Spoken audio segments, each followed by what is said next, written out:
It's time for Stars on Sports, a podcast radio show dedicated to sharing stories about our athletic program at Lansing Community College. LCC Athletics has a strong tradition. 23 national championship wins. Over 170 All-Americans. 19 MCCAA All-Sports trophies. Stars on Sports will introduce you to individuals that have contributed to our program's success and give you the backstory on what it takes to develop it. We'll also dive into and break down the topics and issues facing athletic departments across the nation and right here at LCC. This is Stars on Sports.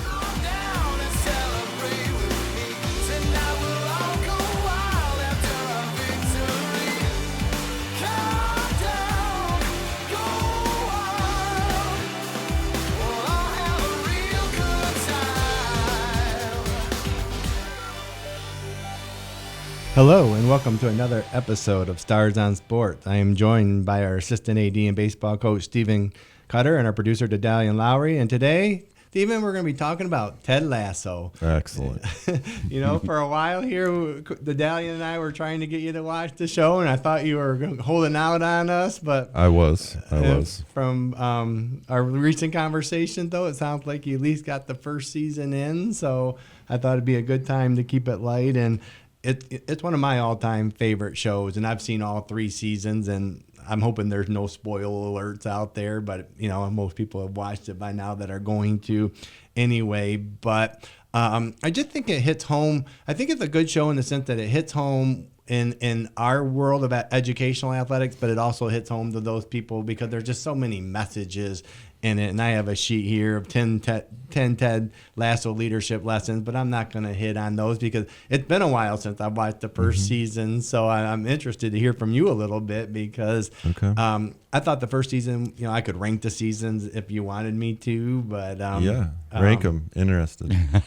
I would. I was kind of wanting to hear the top 10 there. Yeah. Well, we can do that too. I'll rank them first. For some reason, I'd go season 1. Either 1 or 2, because season 1 and 3 were pretty close, and I like the tie-ins in those 2, and then I'd put season 2 third. But again, it's not because it's last; it's just because I like the other 2 better, especially the messages and such. And again, you haven't seen season 3 yet, but they do a really great job, I think, of tying in. You know, and you really hits home some of the things they're trying to instill in season 1, which is so true to our teams, you know, the culture, when you take the premise that you hire a college football coach to be a Premier League soccer coach, it doesn't make sense. But for me, it makes a lot of sense because, you know what, you hired a coach that has certain characteristics besides the X's and O's to be successful, and that's what allowed him to be successful in his coaching career. And it starts with our topic of believe. And we both know you have to believe if you're going to be successful in this business. You know, one of the quotes was, whether you think you can or you can, you're right. You know, if you don't believe you're going to win, you're going to lose. I'm not getting any levels at all on my side. I don't have any thoughts on that. Actually, you're going to probably want to get with Kurt. Do you know where Kurt is? I do not. And the premise, you know, back to the premise of Ted Lasso and believing and how important that is in our business because, you know, especially if you're the underdog, but even, you know, if you're the favorite, you got to believe in what you do to be successful. So, and that's the premise of the show. I mean, it's the sign he puts when he walks in, he puts above the door, and you know, whether you laugh about it or not, I think it's pretty true. And then throughout my history in this business, it's become pretty prevalent. That is a pretty high characteristic of successful teams. So. But there are so many other messages in that first season that I'd like to hit on. But I'd like to hear from you guys, too, on the premise of the show and your thoughts. Yeah, I think there was really 2 things that stood out to me watching the show, and it was process and leadership, and it was those 2 things. And I think even though he was a football coach that was now coaching soccer, he still took the same processes that had made him successful as a football coach, and he took the same leadership. And what I liked about it is it didn't happen. Success did not really happen in the first season. He had minor victories, but the overall, the right side of the scoreboard didn't necessarily show those victories. And I think that's a really good parallel to life, is once you start processes, there really isn't any immediate gratifications that typically come from those kind of things. So I really enjoyed that piece of it. I think when you really dive into those belief systems and you dive into processes, you've got to become friends with delayed gratification, and it takes some time. And the other thing, I'm glad you brought up about processes, because you're right. He did have a process, and he didn't always understand like where he was going with them, but there were setbacks in this process. He had a boss that was getting in the way of some of his processes, and when he finally thought he'd get somewhere, then it would change. And that's true of what we deal with, adversity and whether people or obstacles getting in the way of those processes of us being successful. As we know,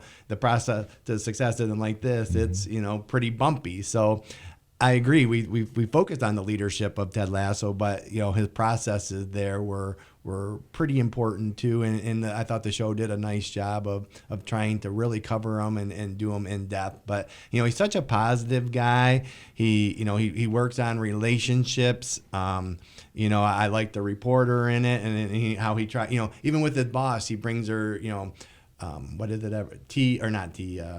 Bread every, I'm a believer in killing with kindness or developing a relationship. That the taxi driver that, he goes to his restaurant even though it's hot, but no one else ever took the taxi driver up on coming to his restaurant. So, he's also big on relationships, which is huge in our business. Yeah, that was one of the things that I always loved about his approach to life, and just the way he treated people. Even the ones that did not treat him with kindness, he always would turn it around to the point where they kind of didn't know how to react a lot of the times.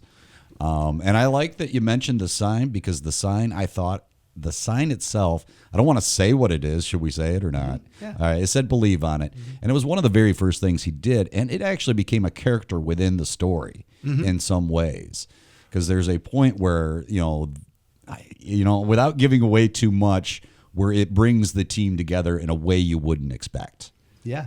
And I think the sign is symbolic with Ted Lasso now. I mean, I have 2 believe signs in my office because of people, Right. I like Ted Lasso. And again, I had it written on my whiteboard before I got the signs, because you're right. I'd like to hit on that too, how he does treat people, even who aren't kind with him, with kindness. And I think that's so important, not only in our world today, but, in our business where we have rivalries or we're competing against each other, and people forget sometimes that we're all humans and all working hard for similar goals. So I think the show really hit on that. I think he also showed that E plus R equals O, which is, kind of the event plus how you respond to it will equal out your outcome. And he did a nice job he was struggling with different things in that season 1.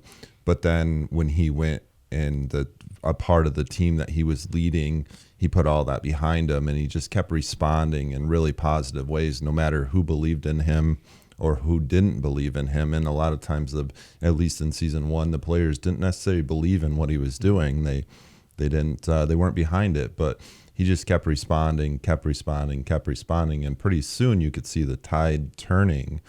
And like I said, it didn't always equal success on the field, but you could see things growing and people changing. And I think that's where true leadership is to begin with. Yeah, and they'll dive much more into his issues in season 2 if you get to there. But you're right, he did block it out and brought it to practice, which we teach our student athletes to do. And even if they're having a disagreement with a teammate, to try and block it out for that couple hours of practice. But and the other thing too is they didn't believe in him because he didn't have the credentials, he didn't have the credibility, and he shows it. I mean, it's funny, he didn't know what offsides was in the sport, which they'll dive into more in season 2 and 3. But he continued to learn and continued to grow and develop. But he also surrounded him with good people, staff, even taking I don't know if you call him towel boy or manager, and giving him confidence and believing in him and making him feel important, which no one else had done up until that point, and becomes an integral part of his staff. So it really hits on those ways of when you do, the downings and treat other people well, how you can get them to believe in your system and help be successful. And I think that if we continue to talk about the sports aspect on this show, if you think about it, I think that the really good coaches that have really good processes, you think of somebody like Mike Krzyzewski or Nick Saban or those people. Would Nick Saban be a good basketball coach? I believe that he would, because he has really good processes. And I think those end up becoming more important than the X's and O's, because you need people to buy into systems and those processes to complete the X's and O's. And if you don't have that, you're not going to have a lot of success. So I think you can see somebody that's maybe managing a big time commercial real estate business, and they're having a lot of success, and they're really good leaders, and you can see them move into another facet in life and do extremely well in that, and there aren't any parallels there. So it's those processes and belief system are paramount. I think that's a great point, because when you look back at the most successful coaches in history, they could be successful in other sports. And when I was at the high school level for so long, knowledge of sport wasn't one of my highest criteria. It was character and how you handled people, because you, just like he shows, and it might be a little unrealistic, but you can learn the sport, you can learn the X's and O's, and hopefully you're continuing to develop and go get professional development on adjusting your X's and O's. But how you treat people and how you get them to believe our processes, that you got to be you got to be genuine to be successful and authentic, and he didn't change, just because he went from college football to premier soccer. And to both your points along the way, he could have. I mean, people kept trying to count him out, or everyone's going to say he's going to get fired and that, but he stayed true to who he was and continued to build processes. So two of my favorite scenes of the whole series are in season one. One's not a scene, but actually they're two of the quotes, and one is the dart scene. Yeah. I show that at every presentation I give, because it just hits me hard of how important that is in life, but in teams. Because one of the best things about being a part of a team is the diversity, is the inclusivity. If we're going to be successful, we're all working towards a common goal. We don't really care where you came from. We just want to look forward and right. Where you go, and it's important. And he brings in Walt Whitman, which is I studied Walt Whitman in high school and college, but had not heard of the "Don't judge, be curious"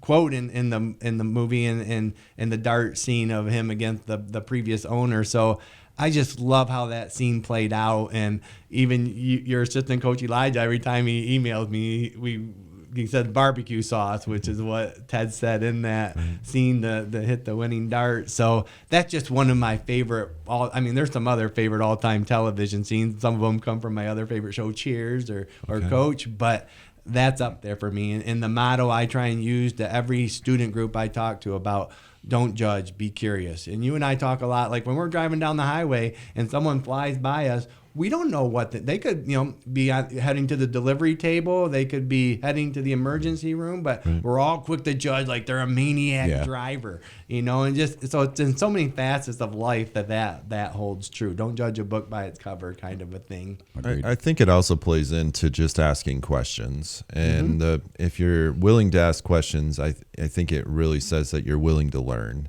And that's where the curious piece comes in. And I think if you can ask questions and continue to ask questions, you'll be a little less judgmental, because you're trying to understand other people, and the other people on your team or the other people in the room or in your business environment or wherever it is are all going to be a little bit different. And so instead of wanting everybody to be like you, if you can ask some questions, you'll get further. And in that dart scene, if the one guy would have asked some questions about his dart ability, dart throwing ability, then things would have been a little bit different. So I think that was a really nice scene to pull something out of that people can use on a daily basis.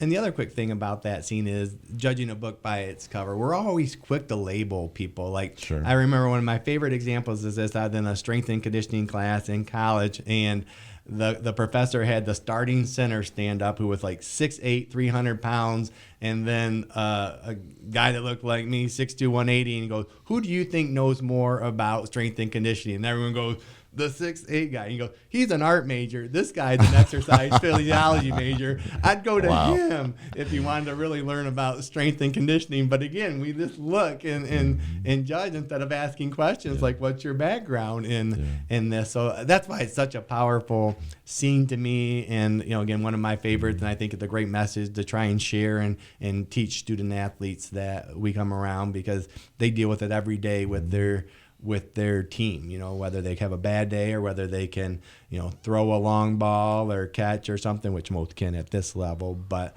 again, to ask questions instead of judging. It goes into recruiting too, and you see it in sports and at the baseball level. At the younger levels, the biggest kid always goes and plays first base. He always gets positioned at first base, and so you do see it a lot, and that has really no relation to how well he can catch, because those are, that's where the majority of the plays are made when the ball's hit, is at first base. So you want to put your best player that can catch and field over there, not your biggest player. So then I'm going to give my last favorite part of season 1, then I'm going to let you two get in a little bit. But my other favorite part, and you hit this a little earlier, that, they're not always successful. And even though as fans we want them to be successful, I like stories that are realistic and there are setbacks. So my other favorite message is that I really believe, as I reflect on Ted Lasso and my own leadership has really helped me be successful, is be a goldfish. Forget. 15 seconds and then move on. And, I think too many times in our business we hold a grudge, or we remember, this person did this or this person did that. And, I don't have time for that. I like, well, you know what? We'll deal with it. I'm on awareness or watch, but I can forget, I can move on. And one of the best leadership things I learned is don't give criticism harshly, don't take criticism harshly, and don't hold a grudge either way. And it's so true. If you have a grudge, or if you, and in this case in Ted Lasso, if you remember that you lost and it didn't work out the way you want, that's hard to getting back to the premise of believing in your future and what you can do forward. So I even at home with my family, dealing with kids and my wife, and getting mad at other ones, and they get mad at me like 15 seconds later. I think all is good, and I'm thinking, why not? I mean, let's move on. Right. And so I think that's hard for many people, especially in sports, when you lost or even when you won. Like 24-hour rule, or how long can you celebrate, or how long can you dwell on it? And so I don't think that's one of the most prevalent messages that came from Ted Lasso, but I really think it's one of those hidden ones that's very important. Is be a goldfish, but short-term memory, forget it and move on and worry about what's the future. I wish I could say I excel at that, but I do not. Most of us don't. That's part of it. I have actually just recently had this happen where I did not forget, and I was legitimately trying. I was working at it, but it just wasn't going away. Yeah. Yeah, that's where the processes come in. I'm not exactly sure why the goldfish are getting slammed at this point, but I think they're getting rewarded. He's making them famous because, I think it's true. And to your point, Dedalian, it is hard, and it is a choice to try to, but that's something you got to work on. Because the longer I feel we hold on to the past and grudge, it's not allowing us to get better and work on things in the future. And we're human. Again, it's crazy some of the pet peeves I have that, make me mad that I can't get over. Like if I make a mistake at an event that I hold on to it, or if, something's on the floor and not picked up by, but in the end, it's just a good message to try and have us remember, because I think our society and our own teams sometimes, forget about that I think it's really a hidden thing that when I look back at my successes, and I never thought of it until I saw this message, that it helps me be happier, and it helps me be, progress and be more learning capability of doing that. I think it makes you a better person too. From a coaching aspect, I believe that it's really imperative that you have a short-term memory. If you're able to have that short-term memory, you're able to have kids that make really innocent mistakes, and you stop it right there, and you tell them that, okay, we're moving forward from here. It's a, and it also prevents them from getting put into boxes where playing time gets involved at that point, and those biases and those judgments over an innocent mistake get held against them for long periods of time. And so what I think makes really good coaches is just having a short-term memory, and that can apply to officials, umpires, fans, reactions, and most of all, the student athletes that you're coaching. Just they need that grace for sure. And it doesn't overcome, like, if they habitually continue to make mistakes or argue or yell, that we don't, do consequences. But a great analogy of, if you make a mistake, let's not hold it against them and move forward and build confidence and try and help them not do it again. If they do it again, then we got to figure something else out. So I don't want to just everyone's rosy and moving forward, as experience does help us if we learn from it, not just because we go through it. So, as we wrap up, any other, highlights from season 1 you want to hit on? I mean, I can't think of anything specific, but I do love the characteristic that he shows throughout the entire thing, and he is very forgiving. That is just, he excels at it, and doesn't hold those grudges, like you said. Well, again, forgive first is one of his leadership lessons. So again, another one that our society, I think, struggles with social media, because it just continue to be in front of us, and we're all guilty of. So I think if you're aware of it, that's the first step, and you can start working on it. Nobody's going to be perfect, but if you're aware of whatever that is, you start working on it, and you can get a little bit better. Yeah.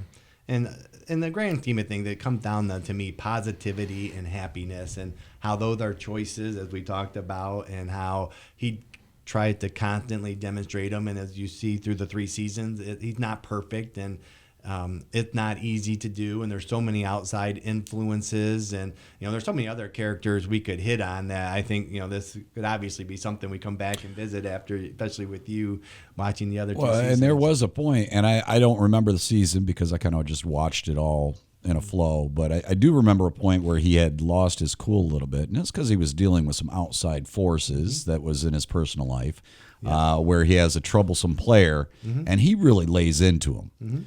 But he doesn't do it in a way that belittles him. He just does it in a way where he's just trying to tell him, look, either you're a part of the team or you're not. And just the way he does it, it's just so well done. Even though you can tell he is mad. It's also a good thing to remember. Sometimes we talk to people in ways that we would never talk to ourselves or talk to other people. And so kind of try to stay away from the personal attacks as much as you can, and focus on, maybe if it's a mistake or something, focus on that kind of stuff, but not the personal attacks. Right. I think when people start getting the personal attacks, that's when it becomes really hard to manage, because they shut off, they get upset, they don't understand. And so I think the more that you can kind of do that stuff, the more success you're going to have just with people in general. Certainly. But to your point, too, is we talked about this before, backpacks, and what people bring every day to the table that we don't know they're dealing with, that does impact how they act, how they perform, how they, their energy and their positivity. So, back to the point of trying to block as much of that out, and or still being true to yourself and treat other people well. So we'll have many more topics of Ted Lasso in future podcasts on here, because I just think it hits home to a lot of things we're trying to do here at LCC. And, we only touched on some of the very basic and most visible leadership principles that he provides. So anything else quickly to add before we say until next time, go Stars? Go Stars. Stars on Sports is recorded live at the WLNZ studios. Engineering and production assistance are provided by Didali and Lowry. You can listen to this episode and other episodes of Stars on Sports on demand at lccconnect.org. To find more information about our athletic program, visit lccstars.com. Thanks for listening. Go Stars!